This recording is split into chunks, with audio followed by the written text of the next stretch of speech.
excrement. You can change yourself into gold. The multiverse is a harsh place. It's filled with mysteries, murderers, infinite layers of hell made only of lava. Not a very nice place to live in many cases. But a group in Sigil called the Believers of the Source have a glass-half-full approach to life on the plains. Instead of a burden, they think that everything thrown at you in life is a challenge to be overcome. All of the harshness of life is really just a forge that crafts a weakling into a mighty force of nature. Cruelty, violence, deprivation, or poverty is all a battleground to be fought through. And the harder the test, the greater the reward. Character will be built through every struggle. Your muscles may strain or even break under the pressure, but in the end you will craft yourself into a mighty creature. That's the philosophy of the Believers of the Source, also known as the Godsmen. We should see everything in life as a test that makes us bigger and better. The multiverse exists for us to evolve mentally, physically, and spiritually into the ultimate form. The main base of the Believers of the Source is the Great Foundry in Sigil. All day and night the furnaces burn, the anvils ring out, and molten metal is shaped and crafted into goods, tools, armor, and weapons. The relentless working and shaping of the metal from crumbled lumps of copper and tin or ugly slabs of iron into a mighty bronze battle axe or beautiful iron church bell fill the Godsmen with joy. To them, there are no burdens or hardships in life. Only wondrous opportunities to become better. The Believers of the Source would heartily agree with the Nietzschean phrase, "What does not kill us makes us stronger." Although they'd go even further and suggest that even death itself is an experience we can learn from and use to build up our next life. Treat your mind, your body, and even your soul as an unfinished lump of clay ready to be shaped into a beautiful sculpture. And when it no longer has any use, it must be broken, reduced, and remade into something else to gain more experience. The Believers of the Source would be a wonderful group for a barbarian character to play. Crom in the Conan universe gives mankind willpower, and that's it. They're left to forge their own way in the world, and if they don't make it, they'll be cast out of heaven.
The Godsmen love personal responsibility, accepting hardship and breaking through difficulty with personal strength. It has been said that if the universe were a video game, we would design it to be exactly like real life, because all of the uncertainty, challenges, and hardships in the real world are the only way for it to remain interesting.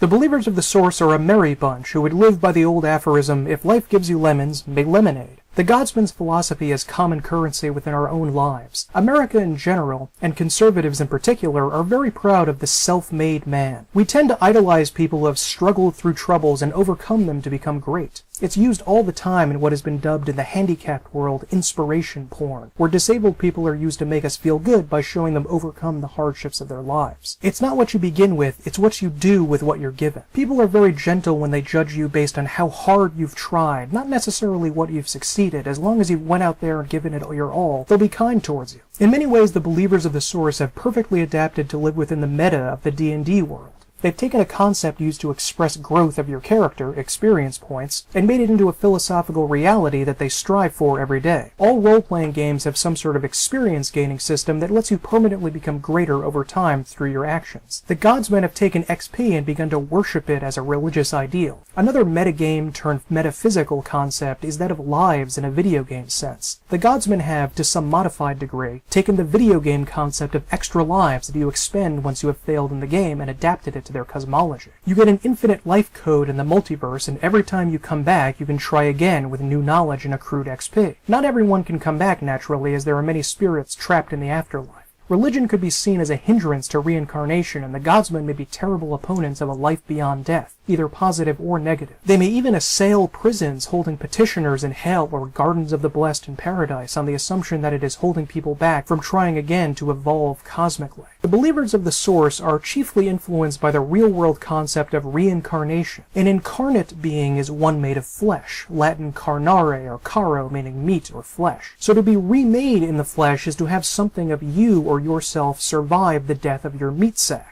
Your body. Dualism, the concept that your body and soul or your body and mind are separate entities, is a widely accepted issue among the religious. Your soul, or in a secular sense your mind, is a being apart from the seat of your thought, your brain. The soul sets up shop in body and powers it until the body's termination. That's where things differ from Abrahamic religions. Instead of moving on to an afterlife of some kind, Hinduism, Buddhism, Jainism, and others believe the soul remains in the world. The soul is then free of the carnal restraints until it's sucked back into a newly formed fleshy shell, commonly called a baby. What you return as can shift based on your actions in life. Traditionally, that means living according to the tenets of your religion. Some common ideas across multiple religions are ahimsa, or non-violence toward living beings, and following yogic disciplines. The concept of karma in the West is a vast oversimplification of the idea that the accrued good and bad acts in this and your previous lives determine your station in this world. If you've done good, you may rise in greatness to live a better life in your next incarnation.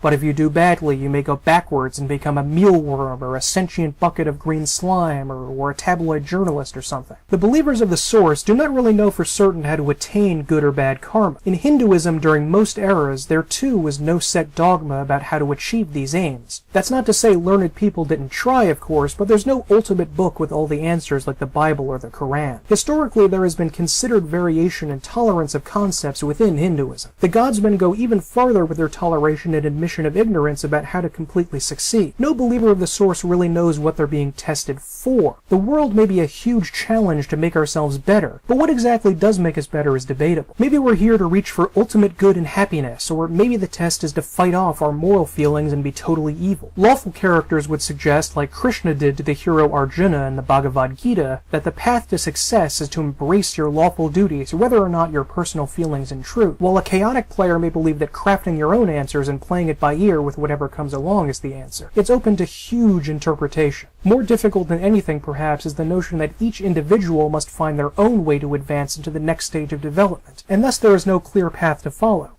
You must make it yourself. At this point, though, the believers of the Source take a large departure from most Indian-derived religious ideas. Most of those religions have an end point, a goal at the end of these reincarnations. Throughout a variety of methods too numerous to mention, you'll be able to break out of the rebirth process. The endless cycles are a terrible burden, and your ultimate goal is to end the cycle and embrace oblivion. The ultimate goal of nirvana in Buddhism, or moksha in Hinduism, is a release from life, death, and rebirth. The godsmen, as their name implies, want to climb the evolutionary ladder and become gods themselves, and eventually go beyond that. They seek apotheosis, the transformation of a mortal into an immortal being of great power. Various real-world people were believed by pagan religions to ascend into godhood upon death, such as the ancient Roman emperors. And some Greek myths relate mortals or demigods, such as Hercules, becoming gods at the end of their lives. Deification is an entirely plausible and likely event if you play your character for long enough. Before modern D&D, when your character reached the maximum level of 20, you were virtually a demigod anyway. Being level 20 was serious business back then, and a party of 20th level characters could easily contend with godlike entities in combat. D&D in general, and Planescape in particular, is entirely comfortable with the mortal transforming into the divine. There were quite a few mortals that morphed into deities upon death in that world, including a former leader of the godsmen named Current. Life is a gradual process of hardening where the forge of experience slowly pushes everyone towards greatness. That's why the believers of the Source are such an optimistic faction. It's central to always try, give life 110%, and make the most of everything, including yourself. Sir, you don't have to be a great philanthropist or a missionary worker. You simply have to seize the gift of life. Oh, God. Make a contribution. Oh, God. No matter how small. Oh, God. You simply have to have led a life that wasn't totally egocentric, vain, and self-serving. You're doing this on purpose, aren't you? Evolution, in reality, is a random process of survival, based on whether or not your traits are valuable in the current conditions in which you live. Evolution for the godsmen is affected by our choices in life. Our consciousness is a connection to the beginning of life itself, and can affect whether we become great or not. What exactly is the Source in the title of the faction? The source is similar to, once again, Indian religious concepts of God. Brahman is the soul of the universe itself, the complete, true, and unalterable reality. Along with many obtuse ontological statements, hold Brahman as inherently beyond your senses and knowledge. They also hold that a piece of this ultimate reality called Atman is locked away inside the body of each individual living thing on Earth. The source, to the godsmen, is the ineffable divine generative force behind all life, human, animal, and the multiverse. The source is not a god, but a state of being of reality. A tiny spark of that divine force is inside everyone. Believing in that ultimate source is the beginning of the path to ascension. Neoplatonism, the most popular syncretism of philosophies in the world of late antiquity, circa AD 300 to 500, is also a part of the godsmen. The greatest Neoplatonic thinker was Plotinus.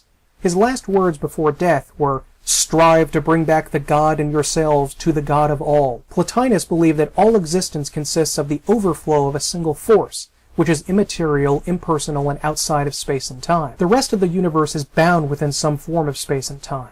The believers of the Source's ultimate goal is to merge as higher deific beings with the ineffable Source outside of space and time. Henosis, the act of oneness or union, or more properly reunion, with the original Source, is a part of more mystical interpretations of Neoplatonism. Then the universe will end because the form and shape of reality has closed.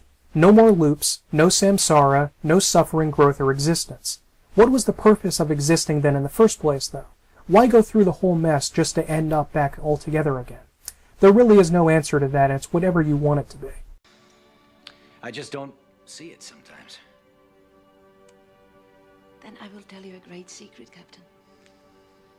Perhaps the greatest of all time. The molecules of your body are the same molecules that make up this station. And the nebula outside that burn inside the stars themselves. We are star stuff. We are the universe made manifest, trying to figure itself out. And as we have both learned, sometimes the universe requires a change of perspective. The notion of reincarnation has, as with all things, a dark side. The Hindu caste system in which the population is placed into four main social groups has its origins in Indian religion. They believe you are rewarded for your actions by being placed in a good social position in this life. Thus, if you are rich and powerful, you deserve to be. The world is working in your favor because you are so good. And if you're poor, miserable, sick, crippled, or outcast, then it's your own fault. Destitution is your just desert for some terrible sins in your previous life. Trying to enact social change could then be construed as violating the will of God himself, because the universe has placed you at the low end of the spectrum to punish you for sins. The same could be said for not obeying your social superiors. There are faint echoes of this in social Darwinism, the notion that the struggle for existence takes place within modern politics. In both beliefs, religious or pseudoscientific, it reinforces the justice of the current order. Some people succeed and become strong, others will fail and become poor and weak. They may share some relation with the fated, who also have a rough and ready view of society and poverty. It may even, by an evil godsman, justify slavery as someone who failed in the contest of life. The slave market in the game Planescape Torment is right outside the Great Foundry, after all. Furthermore, what exactly is it about power that necessarily makes someone better? To the believers, things that exert huge amounts of force across the cosmos are obviously superior beings. Though they have a pragmatic theology, they will concede the inherent betterness of deities to mortals. And where do fiends fit into all this? Is an archdevil better in terms of evolution than a mortal? It seems that he surely is. The believers of the Source could be magnificent villains in a story. Evil godsmen could be vicious social Darwinists who reject or even actively subvert any scheme to help the poor or disenfranchised. After all, shouldn't they embrace all the challenges that poverty brings in order to make themselves stronger? Ultimate good, charity, and gentleness are just as possible, though, under the tenets of the godsmen. You do, after all, if you are a believer of the Source, believe that everyone has inherent divinity and everyone needs to be lifted up to godhood in order to move on to the next stage of the universe. A totally deranged, chaotic, evil believer, though, may even see his job to determine who is living a useless life and kill them in order to start them over again in the wheel of life. The godsman's relationship with other factions is based on the optimism-pessimism scale. The godsmen sense the awesome cosmic spark in all life, thus recognizing potential greatness in any living creature. Life is itself a magical, beautiful thing that is infused with the awe of the divine. Life creates it, makes it grow. Its energy surrounds us and binds us. Luminous beings, so we not this crude matter. You must feel the force around you. Here, between you, me, the tree, the rock, everywhere. Yes, even between the land and the ship. Naturally, such a hippy-dippy, save-the-whales kind of attitude is anathema to grim, desolate factions like the Dustmen or Bleak Cabal. The Bleakers especially despise the notion that you can build, grow, and achieve something in life. The Dusties know we're all already dead, so growing as a person is pointless and piling on more suffering in an empty, meaningless unlife. The Godsmen take a dim view of such sullen characters, and it's one of the few things they won't tolerate. The believers of the source of philosophy may rank some as inferior or superior, but everything, even lowly slugs or cockroaches, will eventually rise to godhood and beyond. So a good Godsman may be gently disposed towards even the most worthless and cretinous creatures. If, however, you have the conscious ability to strive and gain, but choose not to, you will receive their ire. Failure is not a sin for Godsmen. You can learn and grow, after all, even through losing. But not trying in the first place is worthy of contemptuous disdain. A lawful Godsman could translate that emotion into compulsion, bullying, and cruelty for those that want to give up, and forcing them into a mad world where they work constantly, are just driven crazy by all the constant striving and attempt to gain with no thought of themselves or their pleasure. Is terrible. Just terrible. An A- and a B. A B, for God's sake. What, you gonna dig ditches for the rest of your life? But Daddy, There are no excuses. Look at this. That's a B. That stands for bum. Now, what happens to lazy bums who lie down on the job, Craig? the Langoliers get them? They do more than get them. They get them and they eat them. They tear into those lazy little boys with their dry, hungry, chomping teeth. No, Daddy, don't let them get me! They will get you unless you get with the program and stop wasting time! The Athar and the Doomguard are fair-weather friends to the believers of the Source. They only agree on minor points. Extrapolation of the meaning leads to argument. So, situationally, they may be on the same page on a couple of issues. The Godsmen believe in the lack of specialness for the gods. The powers are, after all, just people like us who are more advanced. That leveling tendency that equates the weak mortals with the strong deities is agreeable to the Athar when they de-emphasize the unique, ineffable nature of gods cultivated among the ignorant. The Athar and the Godsmen can both start worshipping the great unknown. The alliance shatters, though, because the Godsmen want the universe to have more gods, and that it is desirable to become a god. That's gross blasphemy to the Athar. The Doomguard like the ultimate goal of the believers, that the universe will shut down once the finite number of beings in existence ascend to godhood or beyond. They only have goals in common, though. The means to bring them about are wildly different. All classes and races and all alignments have a spark of divinity, so they can all join the Godsmen. Nature-based classes like rangers and druids can find a special place in the faction. The believers openly acknowledge the importance and worth of animals. A druid godsman could spend his days helping to uplift animals to the next stage of evolution, or passionately argue in favor of vegetarianism. A core belief is that the Source has placed a divine spark in all living things, so killing and eating animals could be seen as semi-cannibalistic. There's also a revolt brewing within the faction itself between nature-attuned classes like rangers, shamans, and druids, who oppose the notion that animals are lower on the hierarchy of evolution than humans. That can lead to some interesting conflicts among the classes. I've already mentioned that barbarians can make great additions to this force because of their beliefs in personal striving without the help of others, and seeking challenges head-on and fighting them without anybody's help to see themselves grow, like the classic Conan or Kull character. Only clerics could pose a class-based issue for the believers of the Source. The Godsmen have a pragmatic, down-to-earth attitude about the deities. They're just bashers that won, the lucky few who found the right path along the chain of existence from petty mortals to deific majesty. They should be admired, perhaps revered. The powers did succeed in the primary goal of the Godsmen, to advance. But the aura of wonder or mystery cultivated by the powers is firmly rejected, so clerics find it difficult to entirely give themselves over to their chosen gods. The believers will always hold back some of their faith for other parts of their life, namely the divine source that the faction gets its name from. The borderline cynical approach they take towards the gods prevents total devotion. Faith requires the rejection of some rationality about who you're praying to. A believer can't overcome the idea he's just a god in the making, not uniquely privileged to obey something better than he can ever be. Godsmen can mitigate this by choosing to worship the great unknown. What is the great unknown? Well, I can't say because nobody knows.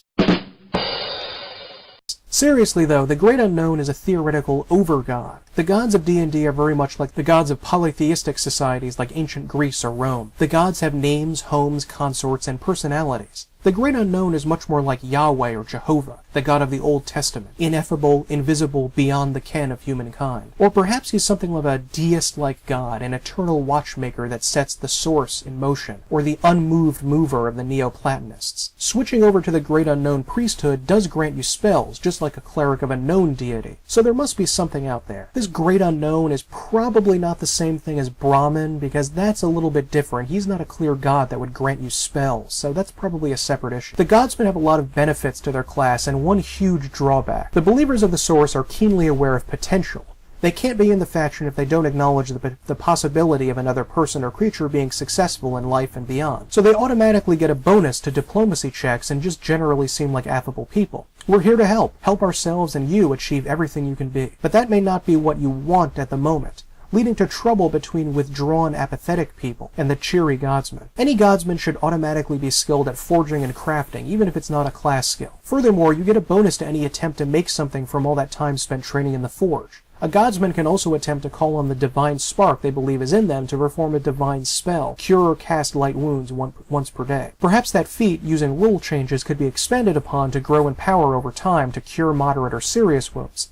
That's not in the book, but I think it's a good way to change things. The believers can also draw on the experience of previous lives to add their wisdom modifier and use skills they have not trained in. But on to the bad aspects of being a believer in the source. You see, a godsman sees everything as a continuous test, forging our souls through struggle. Being brought back to life just after dying to rush back into the fray isn't really part of the plan. No godsman can ever be raised from the dead or resurrected. That can be a serious stumbling block in a campaign. The rest of the party would have to put their game on hold for quite a while so they could go reintegrate you with the group. Death isn't the end for a godsman, though. You see, if you're killed, you are automatically reincarnated as per the spell. That means the player character is randomly assigned a new race. So a human can come back as an orc or a dwarf or a gnome or something, and landing themselves in the prime material plane. The character's skills, attack bonus, feats, and level typically remain the same or close to it. I also assume that the alignment remains the same, rather than being changed to the racial alignment. But it also means a long trip away from the outer planes, and an unwelcome new species that could be considered evil by others,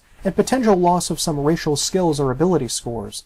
That could be a grading impediment to some characters and parties. A higher level godsman can gain a feat, though, that allows some control over the reincarnation process. They can choose what race to reincarnate as, or at the very least make it more likely that it's going to be that race that they're going to turn into. On the other hand, it allows a single character to experience an exciting new world of possibility. Someone truly playing a godsman build would likely revel in the new experience as an entirely different race could bring. The change could be a magnificent opportunity to gain yet more knowledge of the world. Maybe an elf could come back as a dwarf and see the world through the other side and change his racial prejudices. Good experience or not, a godsman PC has to prepare for what will come after death.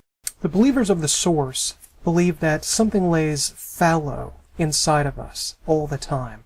All of that potential to be something great has to be seized, and we have to work towards it through new experiences, or else it'll just die, and we'll die with it. We won't change into something new or something better. And finding a way to seize that and become better is what the faction is all about.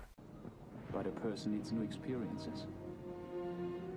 They jar something deep inside, allowing him to grow. Without change, something sleeps inside us and seldom awakens.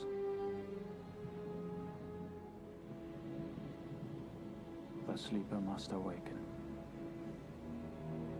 So ultimately, what do I think of the believers of the source? Well, if I were to put away my bleaker nihilism for a moment, I'd have to admit that they're a fantastic faction. They have so many esoteric and obscure beliefs that you can fall into if you really want to pay attention to it. But ultimately, when you're playing them, they are really exciting and dynamic. They're always looking for new experiences, and just have a very happy, optimistic viewpoint, and try to take a glass-half-full approach to all of the sufferings in life, and they look at How can I benefit when this bad thing happens? And of course they're wired right into Dungeons & Dragons and role-playing itself, in that they sort of acknowledge the idea of experience, that you have to become a greater being. They're a fantastic group to roleplay as, because of their attitude of always wanting to go out there and experience life, and really take it by the horns and do something with it, and make themselves better. They'd be a fantastic character to play as, and really they can be twisted into fantastic villains. All in all, the Believers of the Source, or the Godsmen, can really lead you in the game on the path to becoming a god yourself, if that's your ultimate goal in D&D. Picking up energy surge. How big? Off to scale.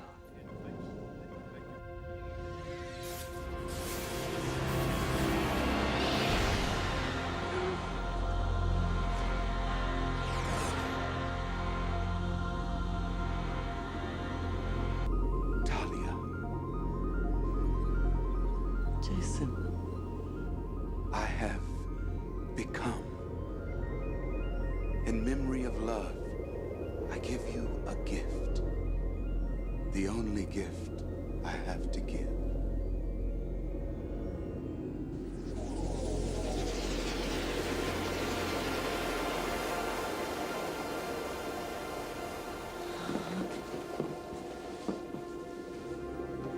Goodbye, Commander.